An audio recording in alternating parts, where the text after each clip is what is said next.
Boa noite, meus irmãos, graça e paz. Hoje nós estamos encerrando a nossa série nos 10 Mandamentos e eu quero fazer hoje com vocês uma breve revisão. Vamos revisar o que nós vimos nos estudos a respeito dos 10 Mandamentos, começando pelo prólogo dos 10 Mandamentos. E para isso vamos fazer uma visão panorâmica do que nós temos lá no livro de Êxodo, capítulo 20. Então você pode deixar aberto a sua Bíblia no livro de Êxodo, capítulo 20. Acompanhe comigo. Nós vimos na primeira aula a respeito do prólogo dos 10 mandamentos, que está lá nos versículos 1 e 2 do capítulo 20 de Êxodo. Nós vimos que os 10 mandamentos foram dados a Israel num contexto de aliança, num contexto de livramento. Deus livrou o povo de Israel do Egito.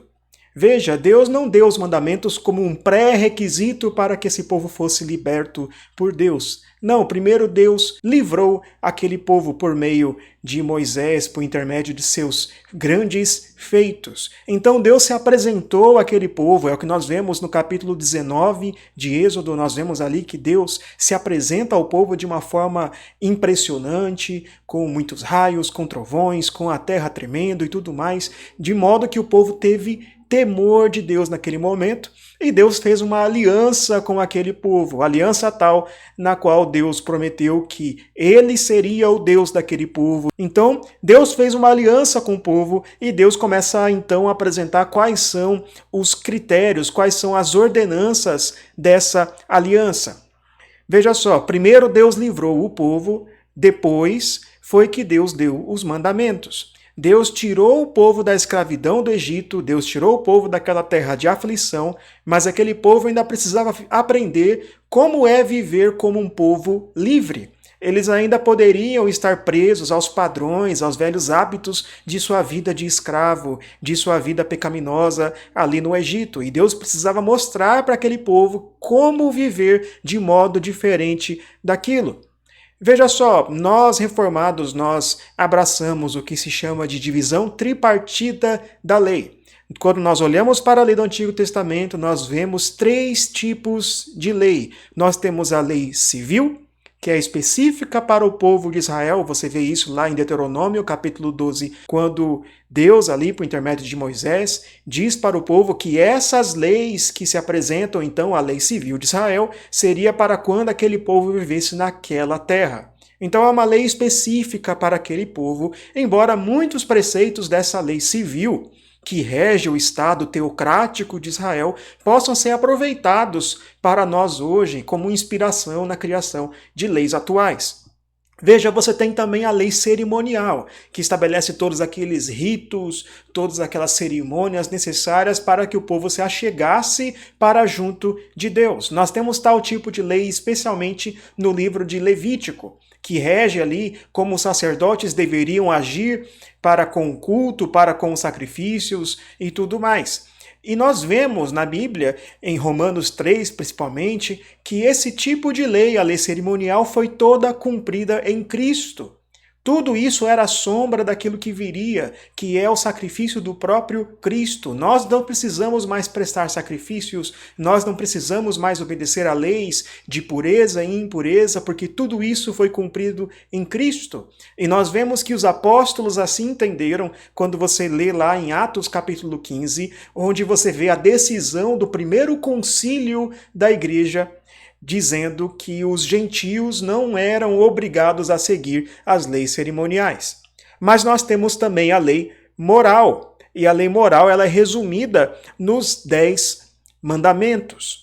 Os 10 mandamentos resumem a lei moral. Então, quando nós olhamos para o livro de Deuteronômio também, que nós vemos a lei civil de Israel e a lei moral expandida, nós vemos vários casuísmos, e todos aqueles casuísmos da lei estão baseados nos 10 mandamentos. Quando nós olhamos em toda a Escritura, você pode pegar todos os mandamentos da Bíblia, todos eles são expansões daquilo que nós vemos de modo resumido nos 10 mandamentos. É por isso que quando nós estudamos os 10 mandamentos, nós não estudamos apenas o capítulo 20 de Êxodo, nem apenas o capítulo 5 de Deuteronômio, mas nós zapeamos, nós andamos por toda a Escritura. Então vamos lá, versículos 1 e 2 do capítulo 20 diz: Então falou Deus todas estas palavras: Eu sou o Senhor teu Deus, que te tirei da terra do Egito, da casa da servidão. Por que nós devemos obedecer à lei? Por que eu devo prestar atenção nisso que está sendo dito, nessas 10 palavras? Porque essa lei foi promulgada pelo próprio Deus, o Deus soberano, pessoal e pactual, o Deus que se revelou ao povo de um modo compreensível, de um modo que o povo poderia entender e que fez uma aliança com esse povo, que estabeleceu um relacionamento com esse povo, fez promessas a esse povo, e o Deus que é soberano. Ele é o Senhor sobre todas as coisas, ele é o nosso dono, ele manda em nós, é soberano sobre nós e nós somos dele. Então nós obedecemos à lei por causa de quem Deus é. Mas também obedecemos à lei por causa daquilo que Deus fez. Ele é o Deus que liberta e transforma. Ele livrou o povo da terra do Egito. Ele operou grande redenção em nossa vida. Ele tirou a mim e a você do cativeiro do pecado, de modo que agora nós podemos obedecer à lei. Então preste muita atenção. Nós não obedecemos à lei a fim de obter redenção.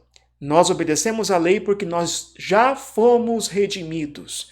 O Evangelho é poder para a obediência. Não devemos olhar para a lei e dizer, eu consigo cumprir isso, e se eu cumprir isso, então eu vou obter o agrado de Deus. Isso é um modo moralista, um modo errado de olhar para a lei.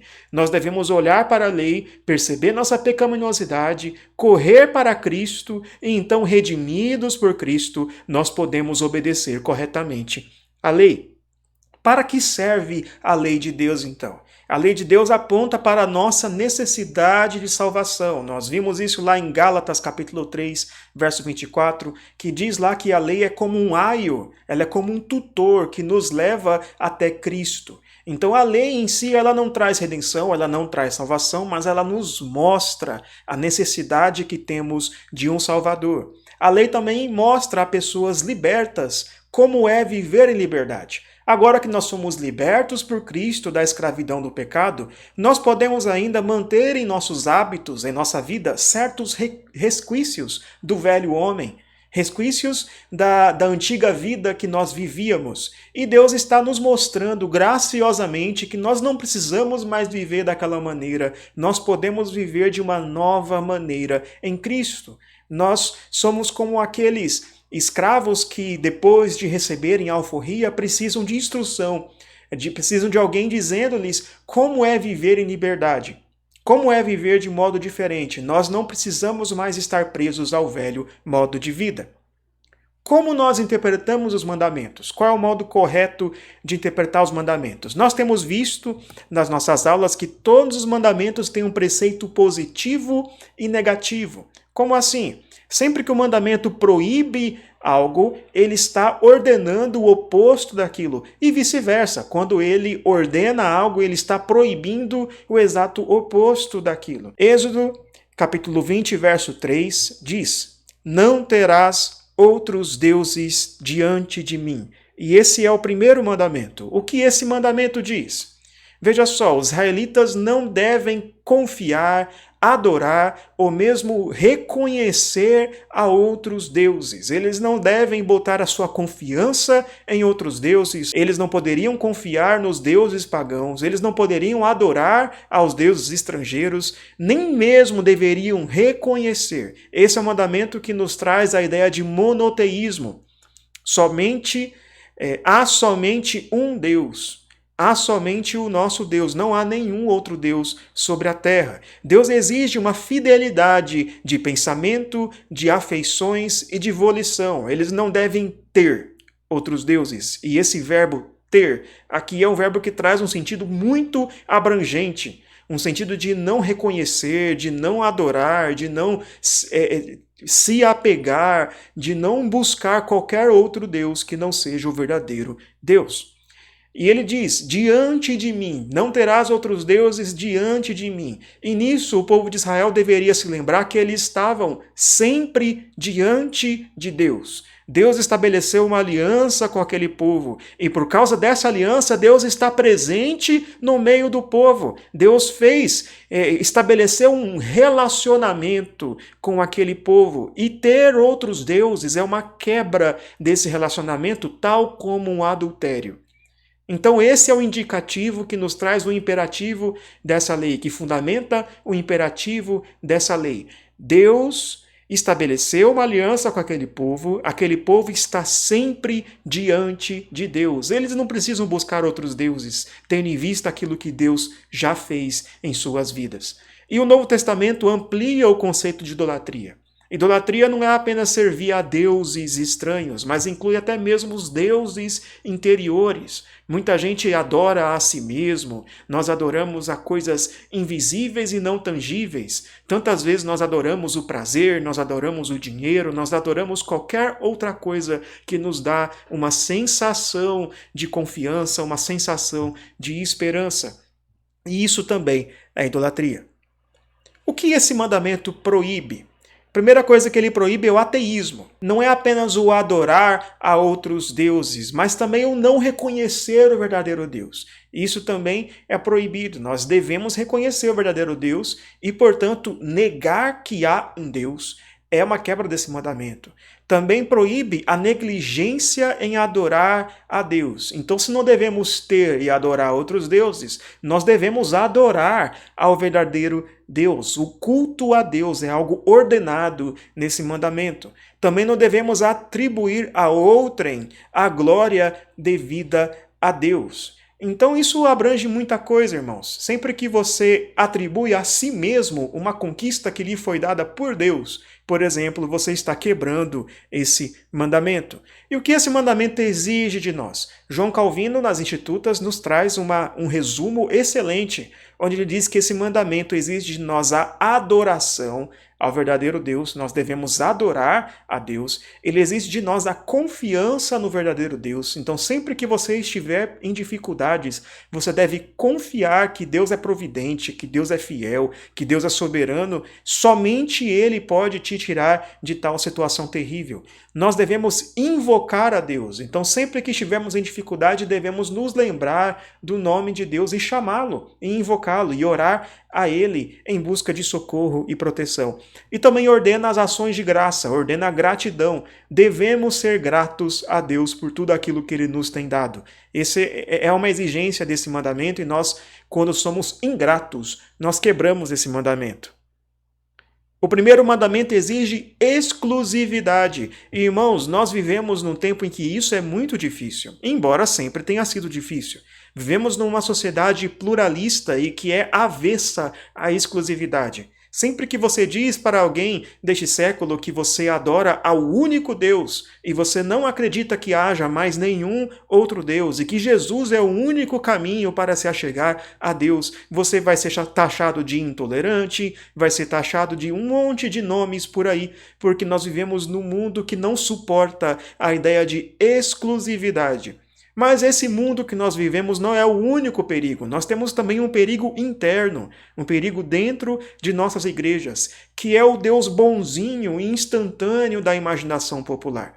O autor J.I. Packer vai dizer no seu livro O Conhecimento de Deus que sempre que nós criamos uma imagem de Deus na nossa mente que não corresponde ao Deus verdadeiro, isso é uma idolatria. Nós estamos adorando a um outro Deus, a um Deus da nossa imaginação que não condiz com o Deus verdadeiro. Como eu posso saber se eu sou um idólatra? Como você pode saber, meu irmão, se você tem idolatrado a um outro Deus? É muito simples. Responda essas perguntas. O que você ama? Qual é a coisa a que mais você se apega? Qual que é aquela coisa que se você perder, se você for privado daquilo, então você vai sofrer, então você vai ficar irado, porque aquilo é muito importante para você? Essa é uma boa pergunta. E a segunda pergunta é, em quem você confia? Aonde você corre quando você vive um momento de dificuldade? Para quem você recorre? Recorre ao dinheiro, recorre aos seus próprios esforços, recorre a um familiar seu ou recorre primeiramente ao nosso verdadeiro Deus? Vamos ao segundo mandamento. Êxodo capítulo 20, versos 4 a 6 diz: Não farás para ti imagem de escultura, nem semelhança alguma do que há em cima nos céus, nem embaixo na terra, nem nas águas debaixo da terra. Não as adorarás, nem lhes darás culto, porque eu sou o Senhor teu Deus, Deus zeloso, que visito a iniquidade dos pais nos filhos, até a terceira e quarta geração daqueles que me aborrecem, e faço misericórdia até 1000 gerações daqueles que me amam e guardam os meus mandamentos. O que esse segundo mandamento proíbe? Veja, ele proíbe adorar a Deus de uma forma não instituída por ele. Então, imagem aqui é qualquer coisa que você insere na adoração a Deus que não foi instituída por Deus e que, na verdade, traz uma representação falsa de Deus. Enquanto o primeiro mandamento dizia respeito a quem devemos adorar, e devemos adorar apenas o verdadeiro Deus, o segundo mandamento diz respeito ao como adorar, e devemos adorar apenas do modo que Deus estabeleceu. Esse mandamento também proíbe o fazer representações de Deus. Então diz respeito aqui a esculturas, imagens, qualquer coisa que tente representar qualquer uma das 3 pessoas da Trindade. Se você quiser uma discussão mais detalhada sobre isso, então você pode ver depois no aplicativo, em algum lugar, as aulas mais detalhadas a respeito desse assunto, onde nós discutimos um pouco a respeito desse ponto específico. Também proíbe a representação e adoração de falsos deuses. Então não apenas o Deus verdadeiro, mas de qualquer outro falso Deus que é inserido no verdadeiro culto a Deus. E também proíbe o fazer isso por tradição, costume, devoção ou boa intenção. Quantas vezes, meus irmãos, nós mantemos certas práticas do culto que não são bíblicas, muito mais porque aquilo é tradicional. Aquilo sempre foi feito, sempre foi assim, então quer dizer que só porque a Bíblia diz você deve tirar isso do culto. Veja só, nós muitas vezes fazemos certas coisas com uma boa intenção. Dizemos que é bom, que pode atrair mais pessoas, que pode trazer mais gente, mas isso é uma quebra desse mandamento. O próprio rei Saul fez algo que não era ordenado por Deus, que ele não poderia fazer como rei, ele não poderia prestar sacrifício, com uma boa intenção. É porque o povo estava pedindo, é porque ele ficou com medo, é porque ele achava que se não fizesse o sacrifício, ele não seria abençoado por Deus em sua batalha. Então veja, boa intenção não justifica uma quebra do segundo mandamento. O que ele exige? O que esse mandamento nos ordena? Ele ordena o receber, observar e guardar o verdadeiro culto a Deus. Então nós devemos cultuar do jeito certo e nós devemos guardar o verdadeiro culto. Devemos nos esforçar a fim de que o culto seja feito da maneira correta. Devemos também nos separar e rejeitar as formas de adoração não determinadas na Escritura. Então, qualquer tipo de adoração que insira elementos novos, elementos estranhos ao que a Escritura nos traz, deve ser rejeitada por nós. Os ídolos são perigosos, irmãos. A nossa adoração demonstra a nossa teologia. Roger Scruton disse isso, que a nossa teologia, o nosso Deus, o Deus a quem servimos, é mais demonstrado no modo como adoramos do que em nossas afirmações teológicas. Mas quando nós adoramos da maneira correta, nós estamos testemunhando do Deus correto. E quando nós adoramos da maneira errada, nós testemunhamos o Deus errado. Os ídolos nem sempre têm a forma de imagens. Então veja só, naquele tempo o povo de Israel sofria com essa pressão cultural por imagens. As nações pagãs ao redor adoravam a seus deuses com imagens, e eles não deveriam inserir esse elemento no seu culto. Mas nós hoje em dia temos outros tipos de influências culturais, outros tipos de coisas que podem ser inseridas no culto, mas que são estranhos àquilo que Deus estabeleceu. Um exemplo é o apelo ao visual em lugar do verbal. Então perceba que na Bíblia a palavra sempre foi pregada de modo verbal. Deus sempre revelou-se de modo verbal. Ele revelou-se pelos profetas, ele revelou-se pelos apóstolos, ele revelou-se por meio da escritura inspirada pelo Espírito. Se Deus quisesse que soubéssemos a sua aparência física, a sua aparência visual, ele teria nos deixado uma foto. Ele teria nos deixado uma pintura oficial na qual poderíamos nos basear, nos espelhar, mas ele não quis fazer isso. Perceba que o modo de arte mais desenvolvido entre os israelitas sempre foi a música. A música foi a arte que eles mais desenvolveram. Eles não desenvolveram tanto a escultura, não desenvolveram tanto a pintura, embora não seja errado a escultura e a pintura da natureza e de outros itens da criação, mas os israelitas desenvolveram principalmente a música, porque a música é um modo verbal e artístico e emocional de levar a palavra de Deus. Outro perigo do nosso tempo é o apelo aos sentimentos em lugar da revelação. Então, quantas vezes, irmãos, você já não viu alguém que só sabe que Deus está presente naquele culto se ele sente um arrepiozinho no seu coração? Quantas vezes pessoas não dizem, eu não senti nada nesse culto, então esse culto foi ruim, esse culto foi chato. Veja só, o apelo aos sentimentos em detrimento da revelação é algo muito presente hoje em dia. As pessoas dizem, eu não considero isso verdade porque eu não sinto isso em meu coração. Eu só considero verdadeiro aquilo que o meu coração diz. Isso é apelo ao sentimentalismo. E isso não é bíblico, irmãos. É um perigo do nosso tempo. O nosso culto não deve se render a tal apelo às emoções. O que nós vemos na Escritura é que Deus se revela de modo perfeito em Cristo. Jesus Cristo é a imagem do Deus invisível. E esse mesmo Jesus Cristo, crucificado, ressurreto, é exposto a nós por meio de palavras. O apóstolo Paulo vai dizer que ele prega a Cristo crucificado, ele pinta, ele faz uma pintura de Cristo crucificado por meio da sua pregação. É o que nós temos lá em Gálatas capítulo 3, verso 1. O terceiro mandamento, Êxodo 20, versículo 7, diz: não tomarás o nome do Senhor teu Deus em vão, porque o Senhor não terá por inocente o que tomar o seu nome em vão. Veja só, o que o terceiro mandamento diz? Ele diz que não se deve fazer uso do nome do nosso Deus de um modo vão, de um modo fútil, sem valor. Aqui diz respeito a palavras ditas sem pensar.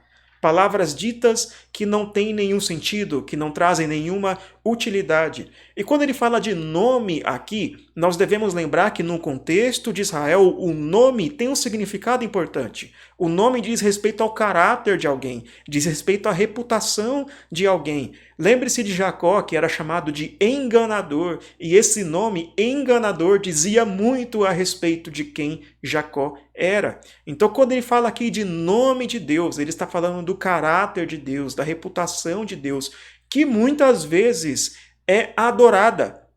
Muitas vezes nós temos nos Salmos dizendo, louvarei o seu santo nome, porque o nome de Deus equivale ao próprio Deus.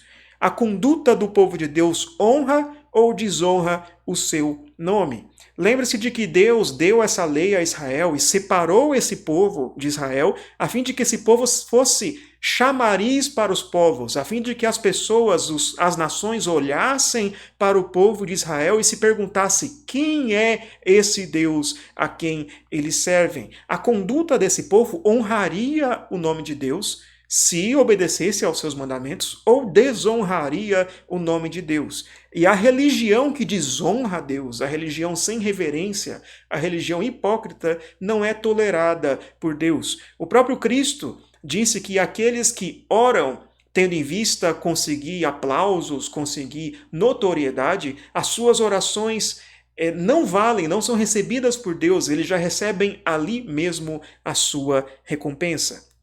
O que o terceiro mandamento nos ordena? Ele diz que o nome santo de Deus deve ser tratado com reverência. Então não devemos tratar o nome de Deus de qualquer maneira, não devemos fazer piadas com o nome de Deus, nós não devemos usar palavras fúteis, palavras vãs, quando nos referimos ao nosso Deus. Também diz que a palavra, as ordenanças, os sacramentos e os meios de graça devem ser tratados com reverência. Então você não deve ler a Bíblia de qualquer maneira. Você não deve participar dos sacramentos, comer do pão, beber do vinho de qualquer jeito, com distrações, de um modo jocoso. Você não deve fazer isso. Você deve tratar com respeito as coisas que Deus estabeleceu. Ler a Escritura e ao mesmo tempo ficar prestando atenção ali no WhatsApp e olhando nas redes sociais sem sequer meditar no que Deus lhe disse, isso é uma quebra desse mandamento. O nome de Deus deve ser honrado em nossos pensamentos, palavras e obras. Então não diz respeito apenas o que nós falamos, mas também os nossos pensamentos devem honrar a Deus e as nossas ações, o modo como nós vivemos, deve honrar o nosso Deus. O que esse mandamento nos proíbe? Nos proíbe o não usar corretamente o nome de Deus. Veja só, você não descumpre esse mandamento apenas quando você usa o nome de Deus no modo errado. Você descumpre esse mandamento quando você não usa, não se refere ao nome de Deus de qualquer maneira, em qualquer momento. Deus requer que você faça uso das ordenanças, dos meios que ele deu, a fim de ser edificado. Então não é porque você não deve ler a Bíblia de qualquer maneira que você deve deixar de ler a Bíblia. Você deve fazer isso sim com reverência. Também proíbe a blasfêmia, o perjúrio e o uso errado dos votos. Então veja, você jurar algo em nome de Deus e não cumprir é uma quebra desse mandamento. Quando você fez ali um voto, um juramento, seja os votos do seu casamento, seja os votos da sua profissão de fé, aquilo foi feito perante Deus e descumprir esses votos é uma quebra desse mandamento. Também proíbe o uso errado das Escrituras e da ordenança, proíbe a religião hipócrita. Então a religião feita com o intuito de ganhar notoriedade, com o intuito de ganhar recompensas terrenas, é algo proibido nesse mandamento. E também proíbe o ser uma vergonha para o Evangelho. Você deve viver de modo que glorifique a Deus. Envergonhar o nome de Deus é uma quebra do terceiro mandamento. Honre a Deus. Nós devemos honrar o nosso Deus com todo o nosso ser, em tudo que nós fazemos. E isso significa que nós devemos adorar ao nosso Senhor com reverência. O culto não é para nós, o culto não é para o visitante, o culto não deve ser voltado a pessoas que não conhecem o Evangelho. O culto é algo ordenado por Deus, feito pelo poder de Deus e para Deus. Nós devemos prestar culto com reverência. Nós devemos também ter reverência para com a palavra do nosso Deus. Não devemos lê-la de qualquer maneira, não devemos tratá-la de qualquer maneira, não devemos usar a palavra a fim de trazer nossas próprias ideias, justificar nossos próprios erros. Devemos tomar cuidado com as brincadeiras. Tantas vezes nós vemos por aí brincadeiras na internet usando o nome de Deus, fazendo referências a coisas santas, e isso é um erro. Nós devemos tomar cuidado com isso, devemos evitar esses xistes. Também devemos tomar cuidado com a cultura. Quantos filmes e séries por aí fazem uso do nome de Deus a fim de fazer piadas, a fim de fazer coisas que são blasfêmia contra o nosso Deus? Nós devemos tomar cuidado com os nossos votos. Se você promete algo, se você jura algo, você deve cumprir. Não é proibido fazer votos, não é proibido jurar, mas quando você fizer isso, você deve ter total responsabilidade sobre o que você está prometendo. E veja, irmãos, você deve lembrar-se de que você é a primeira Bíblia que muita gente vai ler. A sua conduta, o modo como você vive, diz muito a respeito do Deus a quem você serve. O quarto mandamento, versículos 8 a 11, diz: Lembra-te do dia de sábado para o santificar. 6 dias trabalharás e farás toda a tua obra, mas o 7º dia é o sábado do Senhor teu Deus. Não farás nenhum trabalho, nem tu, nem o teu filho, nem a tua filha, nem o teu servo, nem a tua serva, nem o teu animal, nem o forasteiro das tuas portas para dentro. Porque em 6 dias fez o Senhor os céus e a terra, o mar e tudo o que neles há, e ao 7º dia descansou. Por isso o Senhor abençoou o dia de sábado e o santificou. Então veja, meus irmãos, o que esse mandamento diz. Primeiro nós temos aqui um imperativo categórico. Ele diz, lembra-te. Você deve perceber que os mandamentos que vieram antes eram ordens negativas. Não terás outros deuses, não farás imagens, não usarás o nome do teu Deus em vão. Mas agora ele diz um mandamento positivo. Ele diz que você deve lembrar-se. E não no formato, não está no futuro aqui, não está dizendo lembrarás, mas está ordenando de modo direto e categórico, lembra-te desse dia de sábado. E o que é esse dia? A palavra Shabat significa, de modo literal, cessar. É um dia em que você vai cessar os seus trabalhos. É um dia em que você não vai trabalhar nas coisas que você trabalha durante a semana, porque esse dia foi separado. Ele foi santificado pelo próprio Deus. O próprio Deus, lá na narrativa de Gênesis capítulo 1 e 2, o nosso Deus, ele separou o sétimo dia, ele o santificou, a fim de que nós sejamos abençoados nesse dia, a fim de que nós, nesse dia, nos separemos das nossas obras mundanas e nós nos dediquemos inteiramente ao serviço do nosso Deus. Esse mandamento é um mandamento que exigia uma preparação. Os israelitas deveriam trabalhar durante 6 dias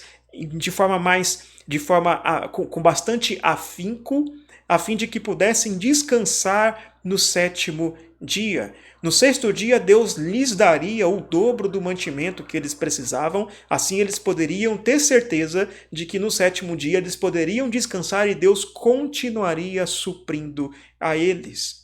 Então veja só, esse mandamento exige de nós também uma confiança no nosso Deus. Nós devemos confiar que o nosso Deus vai nos suprir enquanto nós o adoramos. E esse é um descanso abrangente, ele não é só para nós, ele é para todos. Ele é para o seu empregado, ele é para os servos, ele é para os animais, para a terra, para as plantas, e tudo deve descansar nesse dia. Então é um mandamento que ditava todo o modo de trabalho daquele povo israelita. O que esse mandamento exige de nós? Ele exige que nós, no dia do Senhor, nos abstenhamos do trabalho. Então esse é um dia em que nós não devemos trabalhar nas coisas que trabalhamos no outro dia. Meu irmão, minha irmã, esse não é o melhor dia para você fazer faxina em casa. Esse não é o melhor dia para você ir ao supermercado. Esse não é um bom dia para você tirar o atraso de todos os estudos que você não fez durante a semana. Esse é um dia para você se abster do trabalho, exceto em casos de necessidade e misericórdia. Então veja só, você deve lembrar-se de que o próprio Jesus disse que o homem é o Senhor do sábado. Jesus curou no sábado. Jesus permitiu que os seus discípulos pudessem colher espigas com as próprias mãos, não como um trabalho, mas para a subsistência, no dia de sábado. Então veja, se você está num emprego em que você não consegue fazer nenhum tipo de escala, você não consegue deixar de trabalhar no sábado porque seu chefe não permite, e você precisa desse dinheiro para sustentar a sua família, então esse é o caso de necessidade. Nesse caso, você trabalha no dia do Senhor, embora você tenha de começar a buscar um outro emprego. Também nós temos o caso de misericórdia, temos aqueles irmãos que têm trabalhos específicos que são necessários para a sociedade de uma forma essencial. O trabalho dos médicos, dos bombeiros, dos policiais, todos esses são empregos de misericórdia. Quem trabalha nessas áreas também pode trabalhar no dia do Senhor.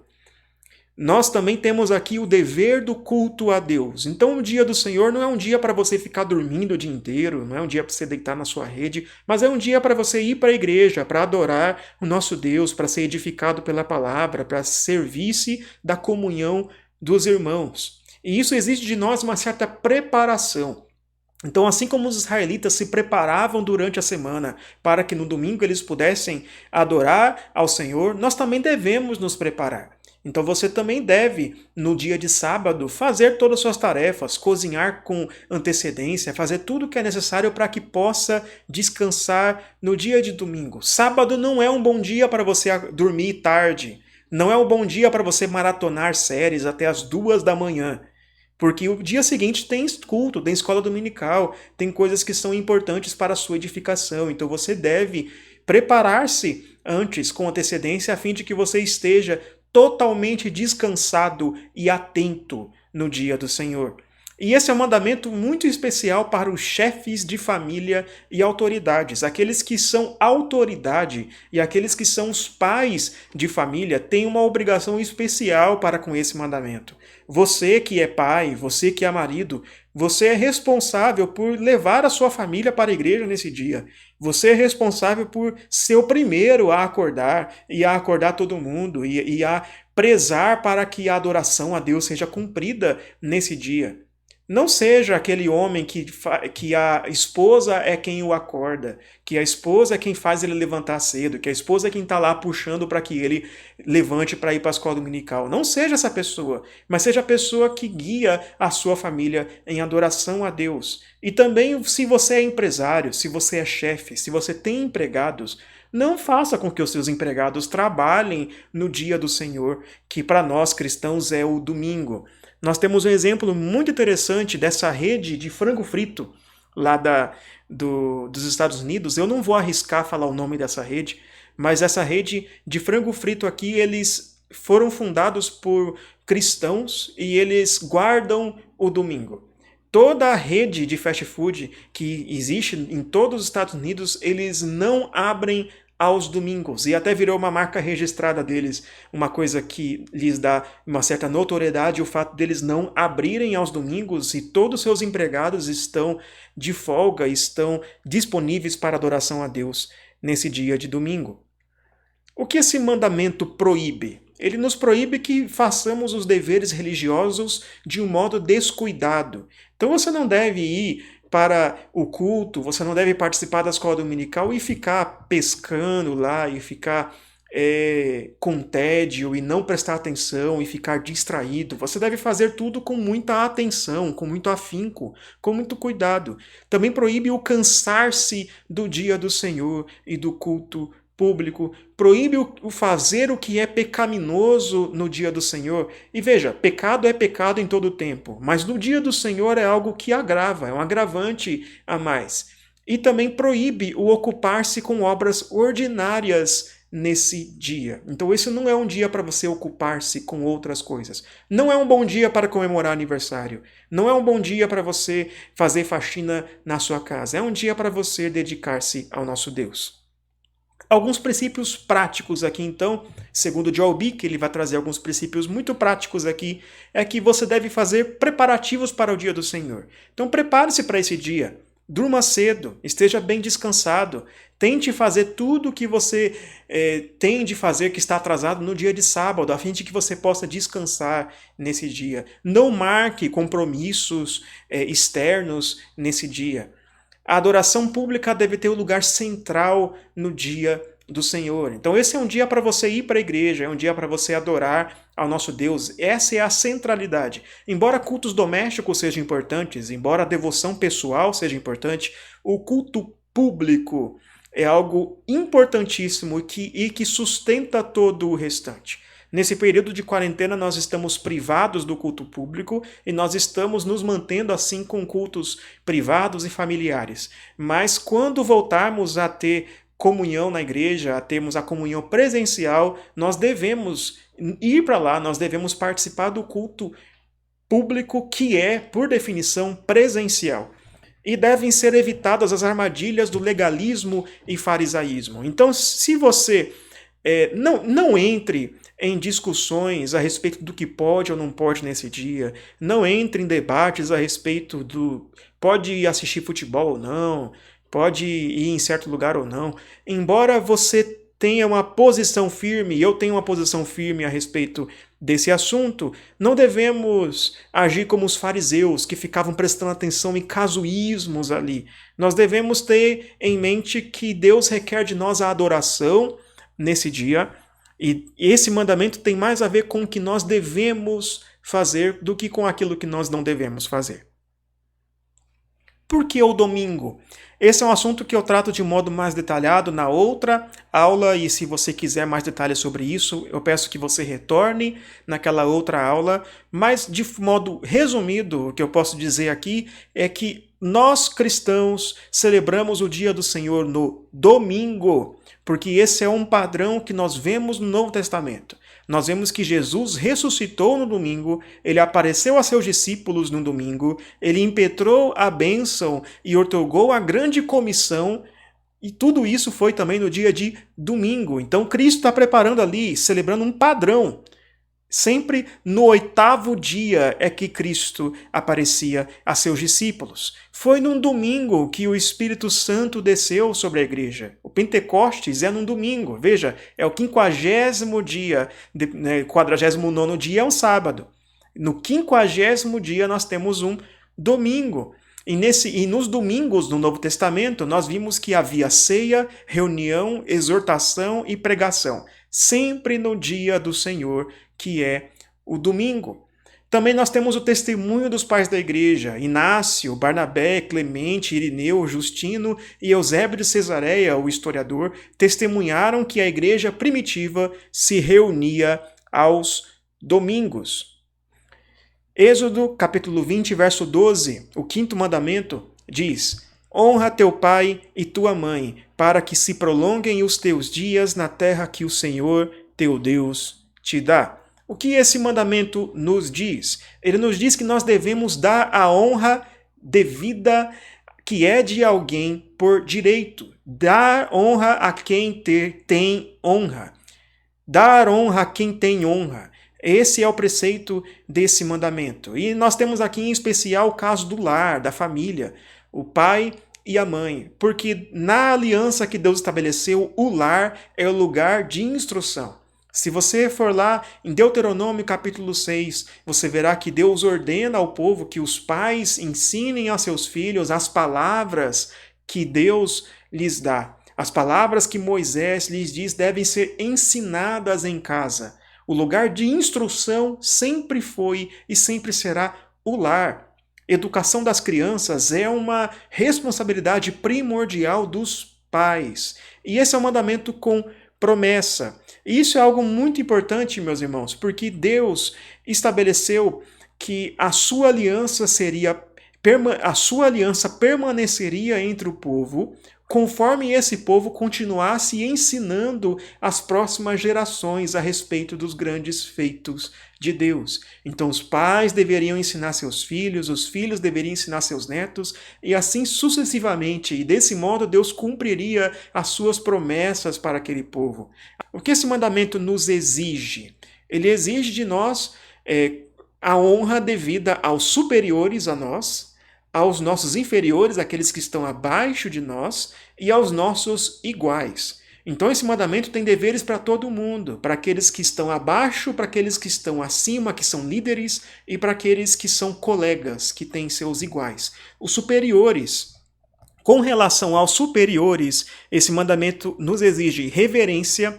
Nós devemos ter uma reverência para com os superiores, devemos ter o respeito devido aos nossos superiores, tratá-los da maneira que é devida. Nós devemos orar pelos nossos líderes. É importante, por exemplo, você orar pelo presidente, pelos políticos de nosso país. Nós devemos imitar nos nossos superiores aquilo que é bom, aquilo que deve ser imitado. Devemos obedecer aos nossos superiores em conformidade com a palavra de Deus. Nós devemos nos submeter aos nossos superiores, não devemos ser rebeldes, devemos ser fiéis aos nossos superiores, não devemos falar deles pelas costas, nós não devemos expor os seus erros, mas devemos encobrir os seus erros em amor. Devemos ter paciência e amor para com os nossos superiores. Você que é filho, você que é aluno, você deve ter paciência para com aqueles que estão sobre você, os seus pais, os seus professores. Com relação aos inferiores, aqueles que são líderes devem amar, instruir, proteger e prover aquilo que os seus inferiores precisam. Então eles não devem ordenar coisas sem primeiro explicar como deve ser feito, eles não devem expor os seus inferiores a situações de perigo, mas eles devem proteger e prover o que eles precisam. E com relação aos iguais, aqueles que estão em igual situação, os colegas, nós devemos dar honra aos nossos colegas e devemos nos alegrar quando um colega nosso, quando alguém que é igual a nós, avança, consegue alguma conquista. E o que esse mandamento nos proíbe? Com relação aos superiores, ele proíbe que nós negligenciemos as tarefas, então a preguiça é algo condenado nesse mandamento. Ele nos condena à inveja. Não devemos invejar os nossos líderes, não devemos invejar os nossos superiores. Ele proíbe a rebelião. Nós não devemos nos rebelar contra suas ordens, fazer todo tipo de revolução. A zombaria. Então veja só quanta gente fala mal do seu chefe. Quanta gente gosta de falar mal do seu professor. Isso é algo proibido nesse mandamento. E proíbe o escândalo. Com relação aos inferiores, esse mandamento ordena aos líderes que eles não sejam negligentes no seu papel de liderar, que eles não sejam orgulhosos, que não busquem tão somente o seu próprio lucro de modo desordenado, que não ordenem coisas erradas aos seus inferiores, que não promovam o mal, que não dissuadam o bem, que não corrijam indevidamente, corrigir com injustiça aqueles que são seus inferiores, que não exponham os seus inferiores a tentações, que não provoquem a ira. Lembra lá que os pais não devem provocar os seus filhos à ira, nem tenham um comportamento desonroso, um comportamento indecoroso para com sua posição de líder. Com relação aos iguais, nós não devemos negligenciar o amor aos nossos iguais. Nós não devemos não valorizar o outro. Desvalorizar o nosso irmão. Nós não devemos invejar as bênçãos, os dons dos nossos irmãos. Nós devemos nos alegrar quando alguém tem algum dom, quando alguém tem algum talento, quando alguém faz alguma coisa boa, quando consegue alguma conquista, quando Deus lhe dá alguma bênção. A inveja é algo condenado nesse mandamento. Quando nós podemos desobedecer? Essa é uma pergunta que vem quando nós percebemos que certas pessoas estão debaixo de liderança tirana, debaixo de tirania. E elas se perguntam, quando eu posso desobedecer a um certo chefe, a um certo líder, a um político, a uma autoridade? Veja, quando a autoridade for ilegítima ou quando obedecer essa autoridade significar desobedecer à lei de Deus, então aí você deve desobedecer. Então imagine que chegue um momento em que o nosso governo proíba os cultos públicos. Não estou falando nessa situação de calamidade, mas numa situação em que não haja mais pandemia, mas ainda assim o governo proíba os cultos públicos. Nós devemos desobedecer e nós vamos desobedecer, porque nós não devemos obedecer a uma autoridade se, quando obedecer a essa autoridade, isso for desobedecer a Deus. Se você puder sair da situação de tirania, saia. Essa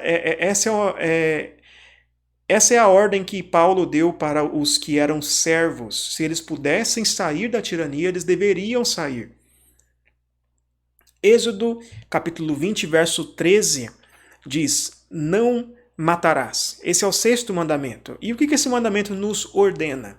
Ele nos ordena a preservação da vida. Nós devemos preservar a nossa vida e a vida do nosso próximo. Nós devemos evitar ocasiões ou tentações que tendam à destruição humana.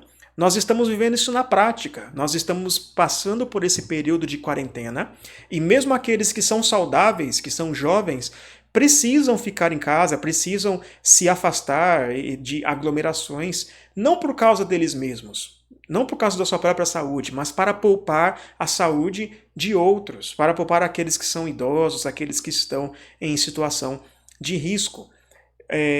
Desobedecer à autoridade nesse momento e não tomar os devidos cuidados é uma quebra do 6º mandamento. E esse mandamento nos ordena a defesa da vida. Devemos defender a vida daqueles que são indefesos, daqueles que precisam de defesa, que precisam de proteção, como, por exemplo, as crianças que ainda não nasceram. Elas precisam de defesa, elas precisam de proteção. Esse mandamento também nos ordena o sossego mental, alegria e sobriedade. Devemos ter uma vida simples, devemos ter uma vida tranquila, uma vida temperante. Então ele Ele ordena o resistir a pensamentos que tendam à destruição humana. Então, se você pensa do seu irmão, se você tem ira, pensa do seu irmão, ele é um inútil. Se você tem ira do seu irmão, isso se transforma em amargura. Isso é uma quebra desse mandamento. Nós devemos resistir a tais pensamentos, devemos viver uma vida sóbria, uma vida com paciência, uma vida tranquila, porque assim nós estaremos diminuindo as chances de haver uma quebra desse mandamento. Nós devemos ter prontidão para reconciliar. Então, quando nós estamos em algum tipo de conflito, nós devemos buscar rapidamente a reconciliação. Devemos comer e beber com sobriedade e fazer uso devido de remédios. Então, veja, a gula é uma quebra desse mandamento. Comer o que você não precisa, comer demais, comer de menos, tudo isso é uma quebra desse mandamento. Fazer um uso errado de remédios, tomar remédios sem prescrição médica, remédios pesados, ou então não fazer uso de remédios, não fazer uso da assistência médica, tudo isso é uma quebra desse mandamento. E nós devemos ser temperantes no dormir, no trabalhar e no recrear-se. Nós devemos dormir o suficiente, não muito, não pouco. Devemos trabalhar o suficiente, não trabalhar demais a ponto de afetar sua própria saúde. Também devemos trabalhar o suficiente para manter a nossa vida. E devemos nos divertir, mas também ser temperantes na diversão. O que esse mandamento não proíbe? Ele não proíbe a pena de morte, porque nós vemos na Escritura muitas vezes Deus estabelecendo a pena de morte para o povo de Israel. E o próprio Deus deu, lá em Romanos 13, nós vemos que o Estado tem o poder da espada para fazer justiça. Isso significa que justiça pública é uma possibilidade em que a vida de alguém pode ser removida, porque o próprio Deus dá autoridade ao Estado para que ele exerça tal tipo de justiça. Esse mandamento também não proíbe a guerra justa, aquela guerra que é necessária, aquela guerra que é para a proteção da sua nação. Esse mandamento também não proíbe a legítima defesa. Então, se a sua vida ou a vida da sua família estiver em risco, você deve fazer uso dos meios que você tem a fim de defender os seus entes queridos e defender a si mesmo. O valor da vida é algo muito importante para esse mandamento. A vida é um dom de Deus, foi Deus quem nos deu a vida. E a vida é valiosa, porque nós somos feitos à imagem e semelhança de Deus. Por isso, tirar a vida é algo que Deus tanto abomina, que os mandamentos proíbem de forma tão contundente. Porque quando nós ferimos um ser humano, quando nós tiramos a vida de alguém, nós estamos fazendo uma ofensa àquilo que é a imagem e semelhança do próprio Deus. E a morte na Bíblia é sempre vista como algo ruim. A morte não é a nossa amiga. E isso é um pensamento que nós devemos ter em mente quando pensamos em coisas como suicídio ou como eutanásia. A morte nunca virá para poupar o sofrimento. Porque a morte não é nossa amiga. A morte é algo ruim. A morte é algo que não deveria existir. Se nós estamos começando a pensar que a morte pode ser uma coisa boa e que pode ser até mesmo desejada a fim de aliviar o nosso sofrimento, então nós pensamos em coisas como eutanásia, isso é uma quebra desse mandamento. A morte não é algo bom, a morte é um efeito da queda. E quando Jesus Cristo estabelecer novos céus e terra, não haverá mais morte. Êxodo capítulo 20, versos 14, diz: não adulterarás. Esse é o 7º mandamento. E o que esse mandamento diz? Ele diz respeito ao adultério, à fornicação, à prostituição e toda sorte de impureza. Então, quando nós olhamos para o Antigo Testamento, nós vemos esse mandamento sendo aplicado não apenas a pessoas casadas que fazem relações fora do casamento, mas também a pessoas solteiras, a pessoas que têm relações com outras pessoas que vão ser noiva de outrem, ou então até mesmo a prostituição é algo proibido nesse mandamento. Ou seja, esse mandamento proíbe qualquer tipo de relação sexual ou usufruto da sexualidade que seja uma distorção dos padrões que Deus estabeleceu, que seja uma distorção do casamento. É algo que pode ser praticado também internamente, no coração. O Novo Testamento nos traz isso. Jesus fala isso, que quando nós olhamos para alguém com um olhar impuro, nós cometemos adultério no coração. Então, adultério não é apenas o trair a sua esposa, trair o seu marido, mas é qualquer tipo de pensamento lascivo, pensamento impuro que pode lhe sobrevir. E esse mandamento tem como intenção preservar a santidade do lar. Deus criou o casamento. Deus criou o casamento como um lugar adequado para você usufruir da sexualidade. Sexo é uma bênção de Deus, mas deve ser usufruído no contexto que Deus criou para isso, que é o casamento. O que esse mandamento nos ordena? Ele ordena que nós preservemos a nossa própria pureza e a pureza do nosso próximo e da sociedade. Então devemos cuidar da nossa mente, cuidar das nossas afeições, das nossas palavras, não devemos dizer nada que seja impuro. Nós devemos desfrutar do amor conjugal. Quem é casado deve fazer esse desfrute do amor conjugal. Devemos evitar toda ocasião de impureza, qualquer lugar, qualquer situação que te coloque em tentação de cometer algum tipo de impureza deve ser evitado.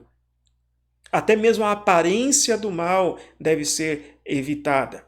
E esse mandamento também nos ordena que ocupemos a nossa mente e as nossas mãos. Então isso aqui vale principalmente para os solteiros. Se você é solteiro, aproveite a sua solteirice para glorificar a Deus, para trabalhar no reino de Deus. Ocupe a sua mão, ocupe a sua mente. Isso é um meio de você cumprir esse mandamento.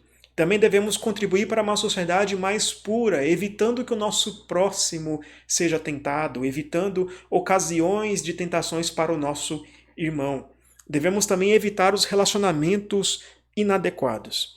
Esse mandamento nos proíbe toda sorte de impureza, tudo que me conduz à impureza e tudo que conduz o próximo à impureza. E aqui eu quero focar especialmente no último ponto aqui, que fala a respeito dos entretenimentos impuros. Então, o Catecismo Maior de Westminster, na pergunta 133, diz respeito aos entretenimentos e fala de quando nós assistimos espetáculos teatrais, é o que ele diz na época, espetáculos que trazem impureza, que trazem apelos à sensualidade, e isso é algo condenado nesse mandamento. Quantas vezes, meus irmãos, você não assiste séries, filmes que têm cenas inadequadas, que trazem contextos inadequados, que tornam o mal em bem e o bem em mal, que promovem um tipo de sexualidade que não é bíblica?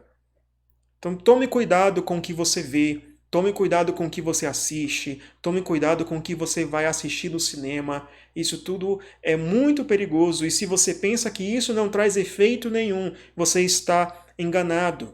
Esse tipo de imagem fica na mente, esse tipo de coisa nos traz sim efeitos, sem contar o efeito na sociedade, porque ao pagar para ver tal tipo de espetáculo, ao dar audiência para tal tipo de arte, você está contribuindo para uma sociedade mais impura.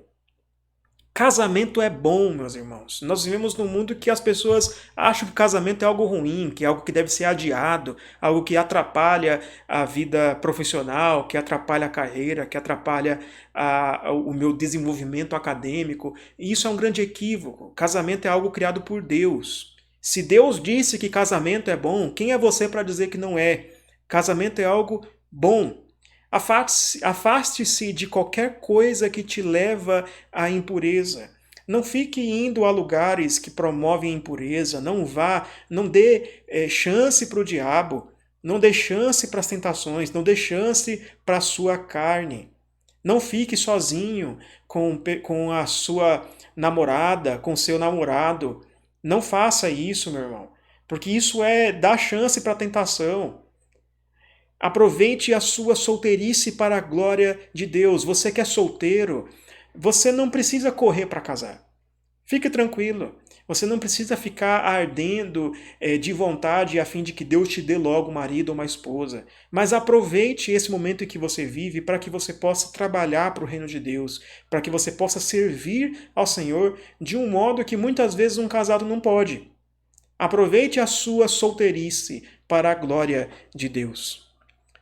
Êxodo capítulo 20, verso 15 diz: não furtarás. Esse é o 8º mandamento. E o que esse mandamento nos diz? Ele fala a respeito do direito à propriedade. Então, quando nós vemos na Bíblia dizendo a respeito do furto, nós vemos vários tipos de quebra desse mandamento, que tem a ver com opressão, tem a ver com fraudes, tem a ver com contratos feitos de forma ilícita. Esse mandamento pressupõe que há direito à propriedade, pressupõe que pessoas têm bens, que pessoas têm posses. Deus deu ao ser humano posses, Deus deu terra, Deus nos deu os frutos da terra, e tudo isso são posses que as pessoas têm. Esse mandamento pressupõe que as pessoas têm direito a essas coisas que elas possuem e que esse direito não deve ser quebrado de modo injusto.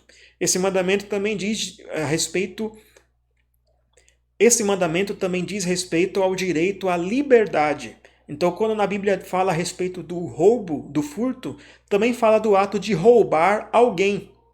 Então fala do ato de sequestro, do ato de vender alguém para ser escravo, do tráfico de pessoas. Esse mandamento também tem implicações aqui.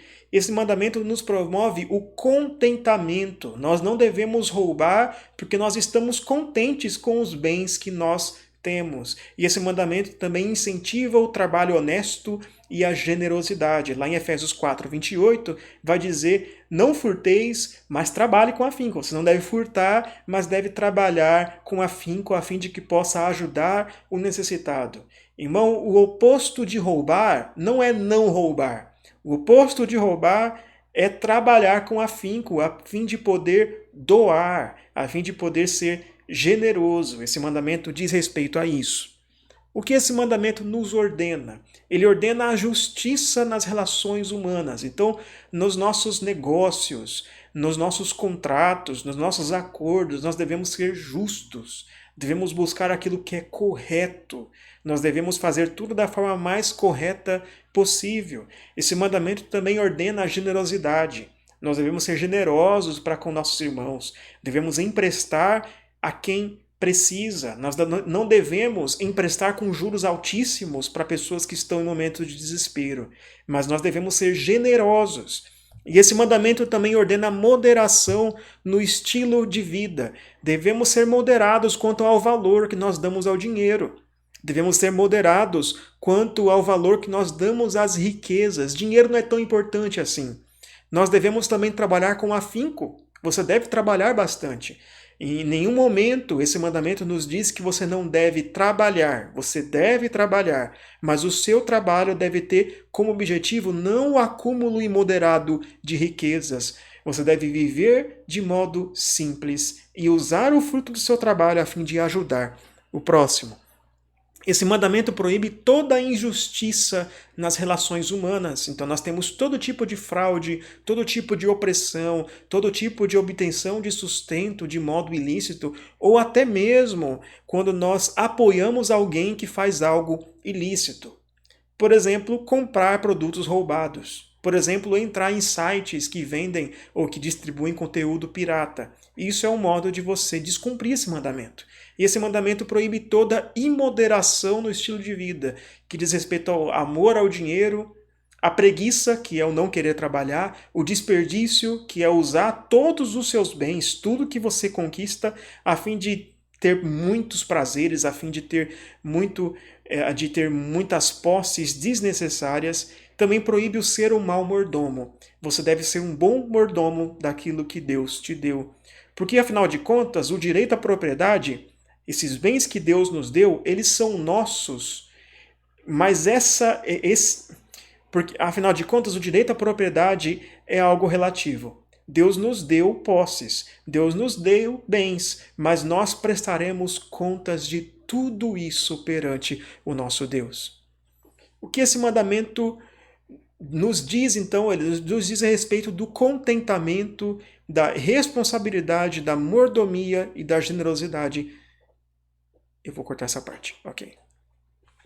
Êxodo capítulo 16.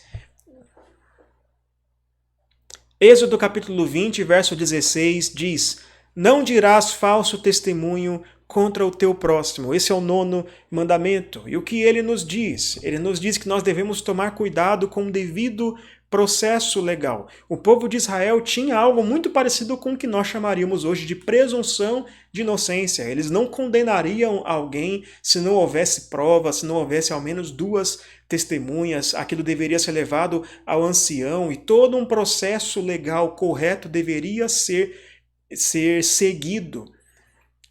A testemunha falsa, o falso testemunho prestado perante os anciãos era algo punido com a mesma punição que aquele que seria condenado receberia.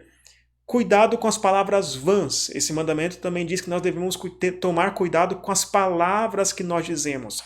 Quando diz aqui falso testemunho, nós olhamos lá para Deuteronômio capítulo 5, verso 20, e o termo hebraico lá em Deuteronômio é um pouco diferente, nos traz a ideia de algo que é vão, de algo que é inútil, de algo que não tem sentido. Devemos tomar cuidado com as palavras que nós dizemos que não fazem sentido, com as palavras que nós dizemos que são inúteis, que são vãs, com palavreado jogado fora. Cuidado com a reputação do seu próximo. Você deve cuidar do nome do seu próximo. Você deve cuidar da fama do seu próximo. Você não deve murmurar contra ele, você não deve murmurar contra ele, você não deve difamá-lo, você não deve espalhar fofocas e mentiras a respeito de seus irmãos. E esse mandamento tem o oposto. O oposto do falso testemunho é o falar a verdade. Então, ao invés de ficar irado com seu irmão e aquilo se transformar em ira no seu coração, então se manifestar em difamação, em blasfêmias, em malícia contra o seu irmão, você deve falar a verdade. Você deve buscar o seu irmão e buscar a reconciliação. O que esse mandamento nos ordena? Ele ordena que nós conservemos e promovemos a verdade. Então você deve lutar para que a verdade venha à tona, lutar para que a verdade seja presente em nosso meio, lutar para que os conflitos sejam resolvidos, e eles são resolvidos com a verdade. Esse mandamento ordena a manutenção da nossa boa reputação e da boa reputação de nosso próximo. Nós devemos cuidar da nossa fama. Devemos cuidar da fama do nosso irmão. Nós não devemos estragar o bom nome de alguém sem nenhum motivo, sem nenhuma prova, sem ter certeza do que você está dizendo.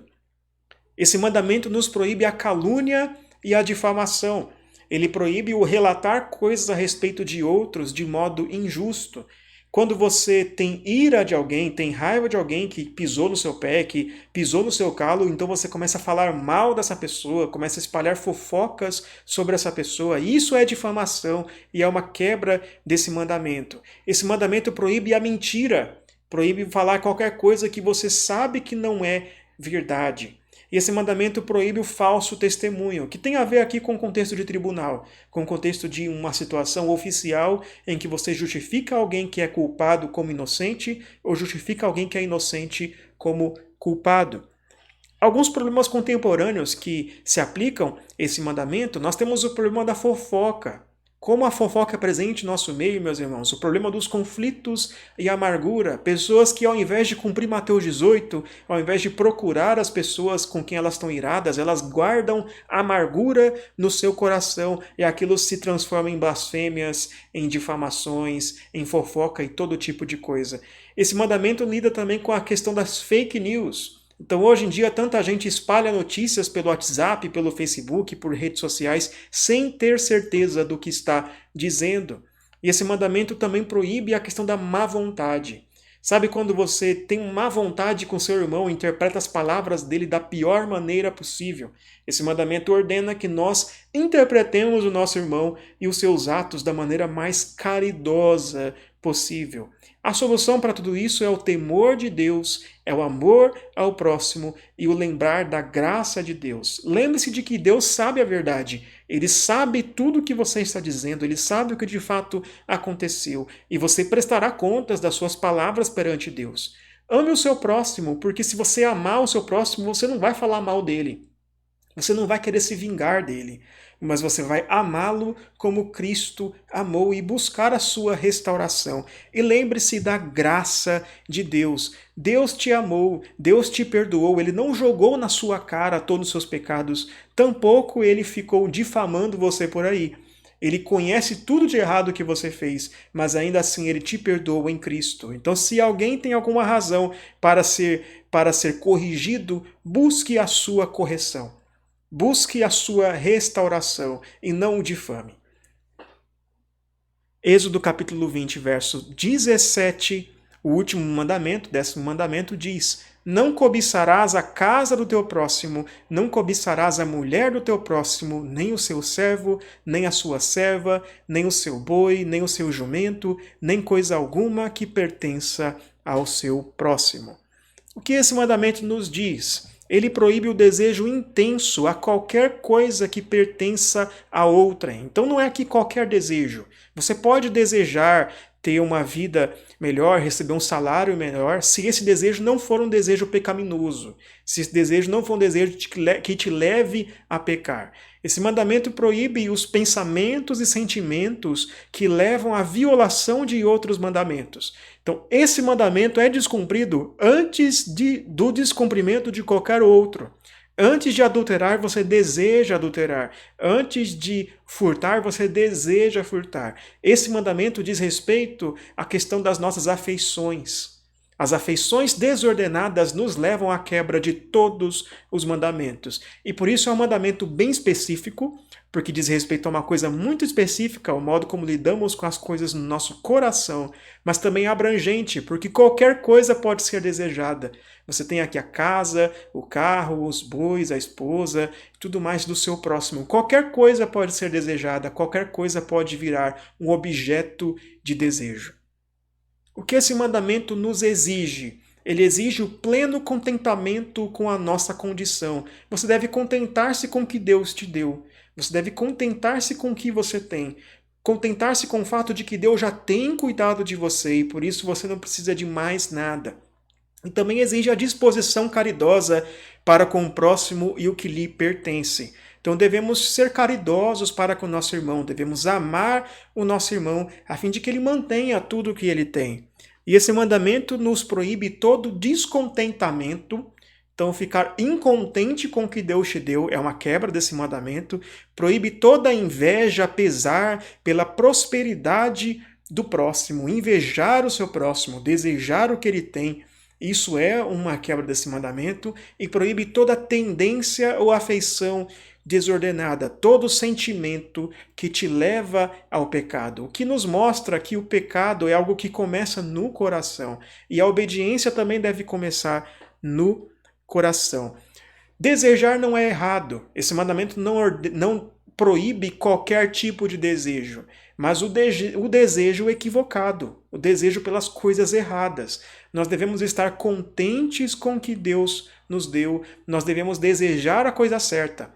Desejar que nossos desejos sejam satisfeitos no próprio Deus, pois Ele é a nossa herança. E devemos buscar a paz para com nossos irmãos e buscar que eles possam manter aquilo que Deus lhes deu como bênção. Meus irmãos, nós vimos os 10 mandamentos, mas nós devemos tomar cuidado para que não interpretemos os mandamentos de um modo moralista. Os mandamentos não dizem respeito apenas a o que você deve fazer a fim de obter a aprovação de Deus, mas eles nos mostram como devemos viver, tendo em vista o que Deus já fez em nossa vida. É o indicativo do Evangelho que sustenta a nossa obediência aos imperativos de Deus. E para reforçar isso, eu quero ler com você 2 textos. Um está em Efésios capítulo 5, verso 1 e 2. Ele diz: sede, pois, imitadores de Deus, como filhos amados, e andai em amor, como também Cristo nos amou e se entregou a si mesmo por nós, como oferta e sacrifício a Deus, em aroma suave. Veja, ele começa aqui com um imperativo muito difícil de cumprir. Ele diz: sede, pois, imitadores de Deus. E isso é uma carga muito grande. Deus é perfeito, Deus é justo, Ele é perfeitamente justo. O seu caráter é de onde deriva os mandamentos. Como é que eu posso imitar a Deus? Se você parar por aqui, simplesmente com essa ordem, imite a Deus, você pode cair em dois dos seguintes erros. Você pode ficar orgulhoso. Você pode pensar, ok, vou imitar esse Deus. E você pensa que você consegue. No dia que você for melhor nessa tarefa de imitar a Deus, você se sentirá orgulhoso de si mesmo. Ou você pode ficar desanimado, porque no dia que você não for muito bem, no dia que você pecar de um modo mais notório, num dia que você cair naquele seu velho erro, então você vai pensar, não consigo imitar a Deus, não consigo seguir os mandamentos, Deus não gosta de mim. Veja, Paulo não parou por aqui. Ele não parou simplesmente dizendo, sede imitadores de Deus, mas diz, sede imitadores de Deus como filhos amados. A nossa imitação a Deus se baseia no amor de Deus por nós.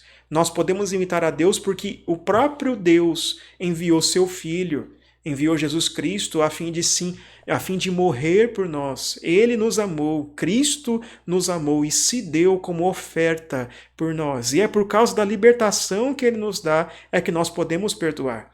Se nós lembrarmos do indicativo do Evangelho, lembrarmos do que Cristo fez por nós, então não ficaremos orgulhosos. Porque nós não obedecemos porque somos capazes disso por nós mesmos, mas nós obedecemos porque Cristo nos dá poder para a obediência. Nós não somos nada. Nós precisamos de libertação, de salvação e Deus nos deu. Também nós não ficaremos desanimados, porque nós saberemos que Deus nos dá poder para a obediência. Nós sabemos que Ele vai amar você. Ele ama você independentemente do que você faça, independentemente daquilo que você consegue ou não fazer sozinho. Romanos capítulo 13, versos 8 a 14 diz: A ninguém fiqueis devendo coisa alguma, exceto o amor, com que vos ameis uns aos outros, porque quem ama o próximo tem cumprido a lei. Pois isto, não adulterarás, não matarás, não furtarás, não cobiçarás, e se há qualquer outro mandamento, tudo nesta palavra se resume. Amarás o teu próximo como a ti mesmo. O amor não pratica o mal contra o próximo, de sorte que o cumprimento da lei é o amor. E digo isto a vós outros que conheceis o tempo. Já é hora de vos despertardes do sono, porque a nossa salvação está agora mais perto do que quando no princípio cremos. Vai alta a noite e vem chegando o dia. Deixemos, pois, as obras das trevas e revistamo-nos das armas da luz. Andemos dignamente como em pleno dia, não em orgias e bebedices, não em impudicícias e dissoluções, não em contendas e ciúmes, mas revestivos do Senhor Jesus Cristo, e nada disponhais para a carne no tocante às suas concupiscências. Veja, irmãos, primeiramente, o amor cumpre a lei. Quantas vezes você já não viu pessoas dizendo que nada de lei, que nada de mandamentos, que nada disso, isso é coisa do Antigo Testamento. O que nós devemos fazer agora é amar. Amar, amor, e pensam no amor como se fosse uma coisa etérea, uma coisa abstrata, uma coisa que não tem nenhum sentido objetivo. Veja, o que aqui o texto nos diz é que o amor cumpre a lei. O amor cumpre os mandamentos. Quando nós amamos o nosso próximo, nós obedecemos a lei. Porque nós, então, não vamos furtar, nós vamos lhe dar honra, nós vamos falar a verdade a respeito do próximo, buscar a reconciliação, nós vamos cuidar de seus bens, nós vamos preservar a sua vida. Quem ama, obedece.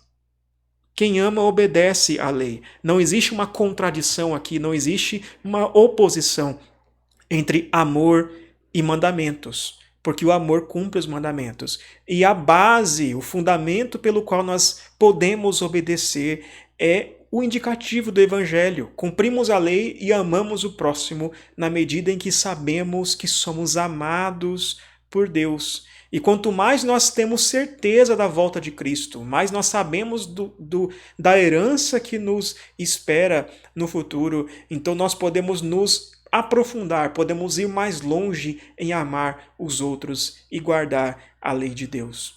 Então, meus irmãos, não olhe para os mandamentos de modo moralista, não olhe para os mandamentos como um fariseu olharia, Tampouco pense que os mandamentos não têm nada a dizer a você, mas guarde os mandamentos, porque você foi amado por Deus e agora você tem poder para amar o próximo e a Deus. Que Deus te abençoe, que Deus nos abençoe, que você seja edificado nesse estudo dos 10 mandamentos.